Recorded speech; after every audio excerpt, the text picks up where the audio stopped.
ارحب مليون. كيفكم اخواتي؟ ان شاء الله تكونوا بالف خير. معاكم مورو. اخواتي، انا الفترة الماضية من كم يوم نزلت ستوري قلت راح احكي لكم انه صار عندي مشكلة بالقناة، وبالصحيح وبالاساس صار عندي مشكلة بالقناة، وقلت بعد كم فترة راح اوضح لكم شوية.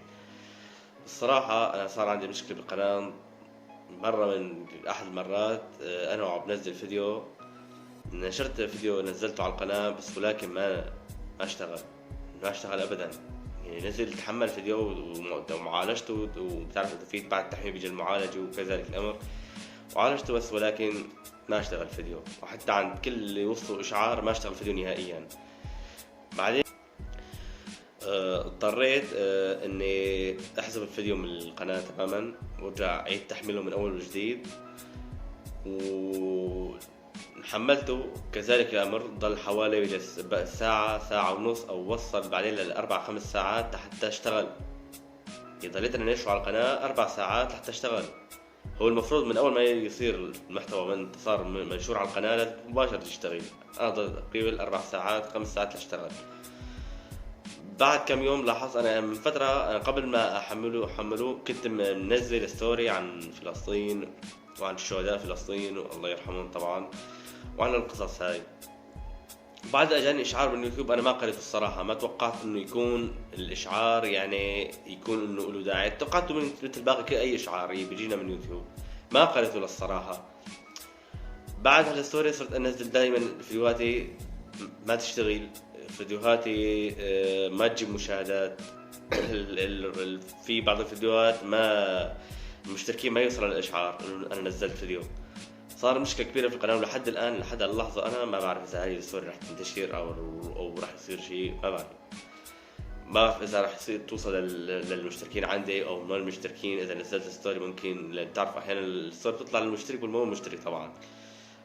يعني ما بعرف، أنا هذا اللي صار آخر شيء معي أنا بالقناة. لهيك أنا يعني صارت معي مشاكل كثيرة، حاولت إني أحلها، أشوف إيش الوضع، يعني إيش السبب.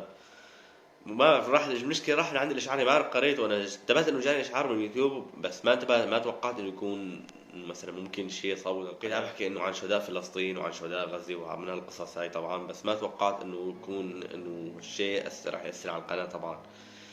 ولكن يعني انت ممكن تقول انه هذا ايش عم يحكي، انه كذا اللي عنده 81 متابع يعني ما هو عنده هالملايين لحتى يحكي قناتي وانا اصابه وصابه بمشاكل وكذا.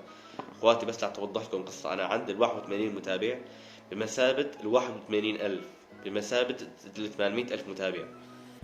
أي ستريمر جديد بيكون مبلش جديد باليوتيوب ماشي بالقناة بيفرح على المتابعين والعشر متابعين. أي ستريمر هلا أنا متأكد مليار بالمية اللي عنده هلا 10 ملايين متابع واللي عنده 100 مليون متابع، عن كان بالمستوى اللي فيه أنا حاليا، لما كان عنده 100 متابع و200 متابع كان يفرح، يعني يحس حاله مالك الدنيا تماما.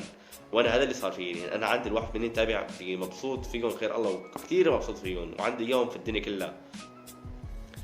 بس ولكن انه ما انه راح انزعج، لا تماما. حتى لو المشكله بالقناه ما انحلت انا راح افتح قناه جديده وراح ارجع اعيد وراح ارجع انزل عن فلسطين وعن شهداء فلسطين وعن غزه وعن الكل. هذا كل الحكي انا راح ارجع انزله مره ثانيه وثالثه ورابعه وخامسه، ولا راح اسال، ولا حتى لو بدي نحذف القناة مرة وثنتين وثلاثة. يعني أنا بالعكس تماما، بالعكس أنا مبسوط إنه هالشيء كان بسبب إنه هالشيء هذا، إنه عرفت إنه مثلا اليوتيوب ممكن عم يحضر كل شيء بيحكي بهالقصص هاي. خلص أنا رح أنزل مرة وثنتين وثلاثة تروح القناة وتروح كل شيء، ما نساي. وأنا إن شاء الله بإذن رب العالمين أنا متفائل فيكم ومتفائل بوجودكم جنبي، لأن إخواتي أنا بعرفكم إنه قدها وقدود.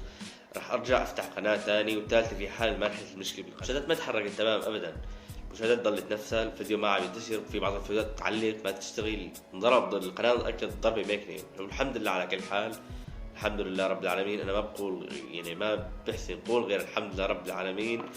ممكن يكون هذا اختبار من رب العالمين أو أي شاب، وأنا الحمد لله راضي بالقضاء والله. بنضل مع بعض بنوصل لل1000 متابع ولل100,000 متابع ولل1,000,000، وإن شاء الله بنضل دائما مع بعض. وأنا ماني زعلان على القناة أبدا، بس أنا حبيت اوضح لكم اشياء المشكله اللي صارت معي، لان قلت لكم من قبل انه صار عندي مشكله بالقناه، فحبيت بس اوضح اشياء المشكله. وان شاء الله بشوف وجهكم على خير، وكان معكم مورو، وارحب بالاساطير.